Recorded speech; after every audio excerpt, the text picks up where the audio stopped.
Pemirsa, seorang pria di Kota Medan, Sumatera Utara belum lama ini diamuk warga usai kedapatan mencuri sekarung beras seberat 5 kg dari sebuah warung di kawasan Medan Polonia. Namun bukannya dipenjara karena perbuatannya, pelaku malah menerima bantuan sembako dari polisi.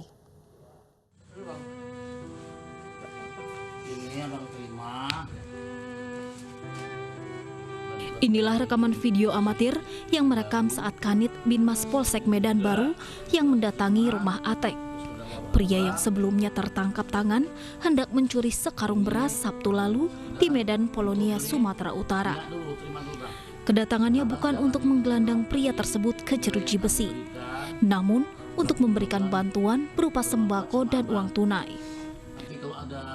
Proses hukum terhadap pria ini tidak dilanjutkan lantaran pemilik warung yang menjadi korban pencurian iba kepada pelaku.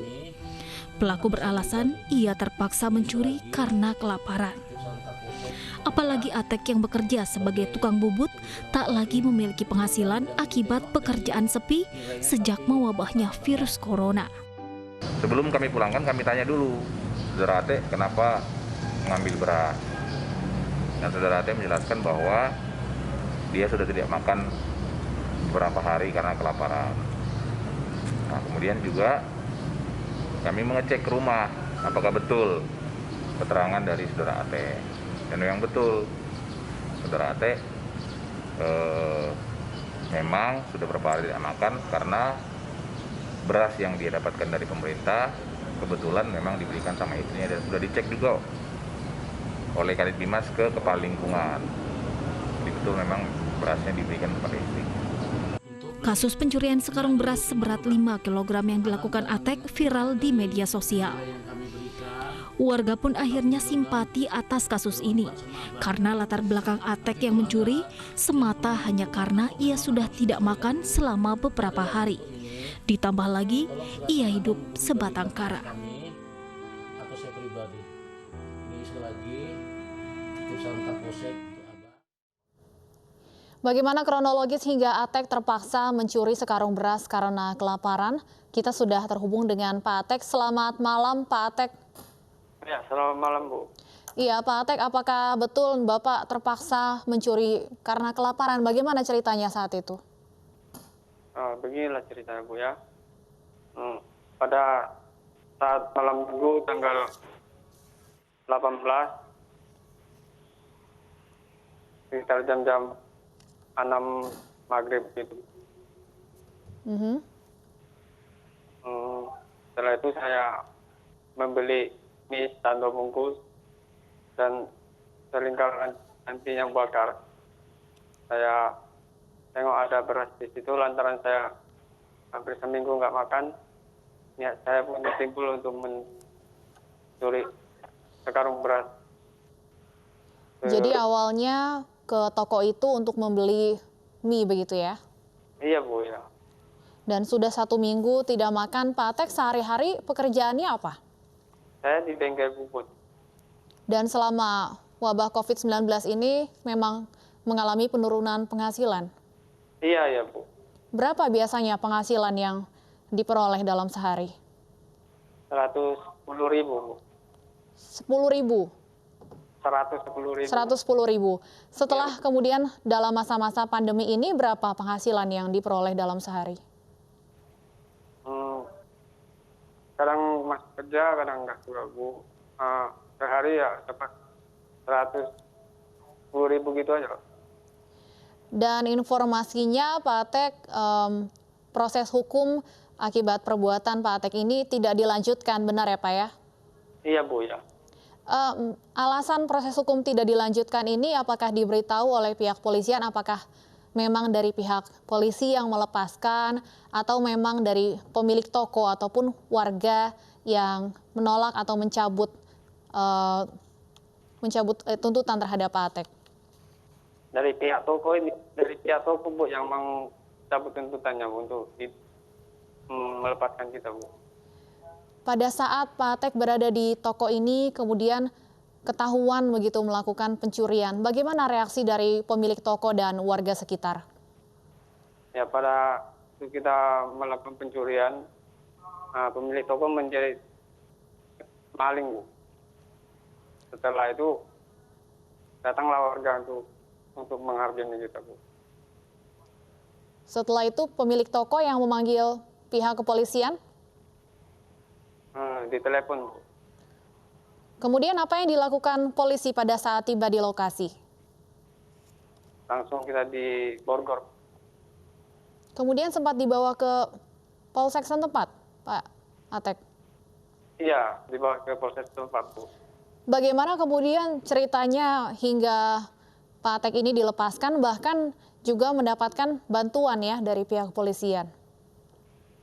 Ya, karena dari pihak kepolisian membantu kita untuk memvialkan ini. Baik, dan pemirsa, saat ini kami juga sudah terhubung dengan Prof. Hamdi Muluk, psikolog sosial. Selamat malam, Prof. Hamdi. Selamat malam. Iya, Prof. Hamdi, apakah tindak kriminalitas yang dilakukan Pak Atek ini bisa dikatakan memang merupakan salah satu contoh dampak dari wabah corona? Oh iya, mungkin cerita-cerita seperti ini kalau kita telusuri ke banyak tempat, mungkin akan ketemu juga.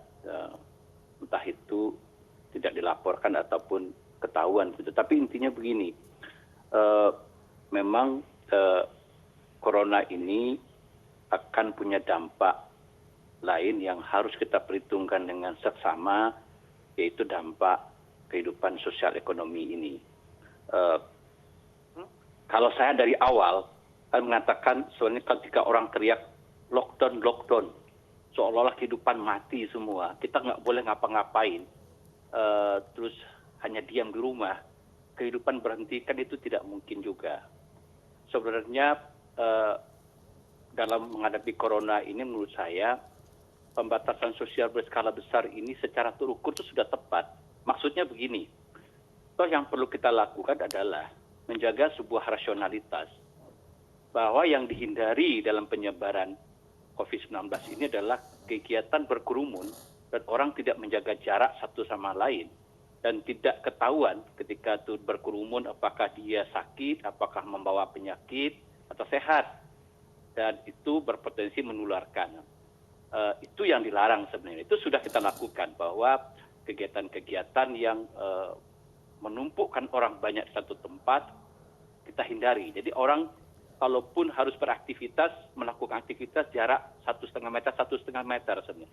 Dan itu secara rasional, walaupun saya bukan ahli medis ya, ahli epidemiologi, tapi secara nalar bisa kita katakan sebenarnya aman. Jadi tidak perlu juga kita membuat kehidupan ini berhenti. Biarlah kehidupan ini tetap jalan semaksimal yang kita bisa, sehingga roda perekonomian itu pun masih bisa jalan, dan itu akan menolong orang-orang untuk tidak kehilangan penghasilan. Ya, saya perhatikan misalnya di kompleks saya, orang menjualan ayam potong pakai sepeda tetap jalan teriak. Ada yang berjualan sayur pakai sepeda, ataupun di tempat jual sayur orang pesan lewat telepon saja. Jadi orang tidak bertumpuk-tumpuk orang gitu ya, dan tetap dijaga jarak 1,5 meter, 1,5 meter gitu. Ada juga yang jualan lontong sayur masih di pojok itu, dan setiap orang disiplin saja. Dia kalau belanja itu dia bawa masker, dia bawa sarung tangan, dan memastikan yang jualan sepertinya tampaknya tidak sakit begitu, ya sehat gitu. Dan itu juga menolong perputaran roda ekonomi. Nah, artinya kalau kegiatan ini masih kita maksimalkan bisa jalan, potensi orang tidak punya penghasilan itu kan makin berkurang, dan ekonomi masih nggak lumpuh gitu. Nah, artinya PHK, pengangguran itu bisa kita cegah tidak begitu masif begitu. Karena kalau pengangguran masif seperti logika lockdown total itu kan berhenti semua. Jadi saya menganggap misalnya yang masih bisa sektor produktif masih jalan dengan semaksimal mungkin protokol kesehatan itu diperhatikan, artinya rajin aja mencuci tangan, jarak dijaga gitu loh. Dagang masih bisa jalan sebenarnya, dan itu akan membuat kita lebih kuat sebagai bangsa. Nah, kerentanan sekarang adalah yang ditakutkan orang sekarang gelombang PHK besar-besaran ini. Dan orang tidak punya penghasilan. Nah, disitulah nanti orang bisa melakukan kriminalitas secara terpaksa itu. Jadi tidak punya niat untuk melakukan pencurian, melakukan.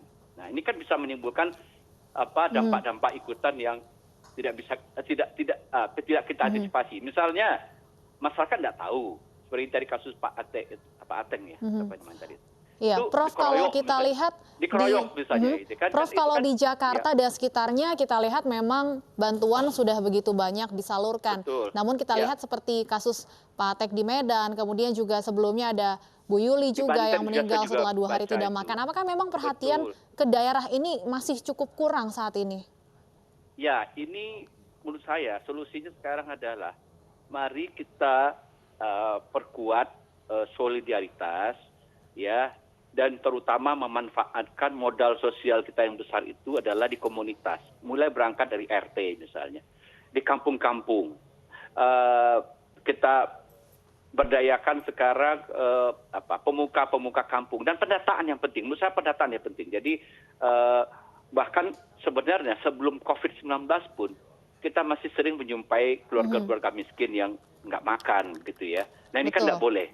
Kita kan ini kita punya Pancasila ya, kemanusiaan itu harus kita berdayakan. Jadi di data di sekeliling kita tuh siapa orang yang terdampak ini, dan itu kita bantuan-bantuan ini kita maksimalkan. Hanya dengan itu sekarang misalnya kriminalitas itu bisa dicegah. Baik, saya terakhir ke Pak Atek. Pak Atek, mungkin harapan Anda ke depannya seperti apa sebagai salah satu juga yang merasa usaha kecilnya ini juga terdampak dari wabah corona ini, Pak Atek? Harapannya ya semoga cepat berlalulah virus corona ini. Baik, terima kasih Pak Atek dan terima kasih juga Prof Hamdi sudah berbincang bersama kami di Special Report.